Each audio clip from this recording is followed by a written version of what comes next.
शुरू करने से पहले एक जरूरी बात, इस वीडियो में जो विजुअल्स आप देखेंगे वो एआई से बनाए गए हैं, सिर्फ कहानी को समझाने के लिए। जो आवाज आप सुन रहे हैं वो भी एआई वॉइस है। इस वीडियो का मकसद सिर्फ और सिर्फ एजुकेशन और अवेयरनेस है। हम किसी भी क्रिमिनल एक्शन को सपोर्ट, प्रमोट या ग्लोरीफाई नहीं करते। ये एक डॉक्यूमेंट्री केस है जो पब्लिक रिकॉर्ड से अवेलेबल है। हम सिर्फ वो बताते हैं जो पहले से पब्लिक डोमेन है। अब चलते हैं कहानी की तरफ। फनी फन उर्दू स्टोरीज पर आपका स्वागत है। दोस्तों, एक रिक्शा ड्राइवर जिसने अपनी पूरी जिंदगी की कमाई एक कंपनी में लगा दी, क्योंकि उन्होंने कहा था कि आपका पैसा सेफ है, डबल होगा।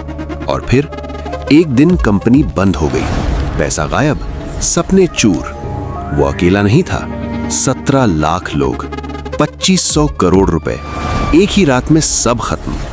और जो लोग ये स्कैम चला रहे थे वो पॉलिटिशियंस के साथ फोटो खिंचवाते थे।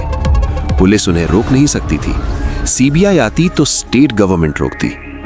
ये है सराधा चिटफंड स्कैम, बंगाल का सबसे बड़ा धोखा, गरीब लोगों के सपनों की सबसे बड़ी लूट।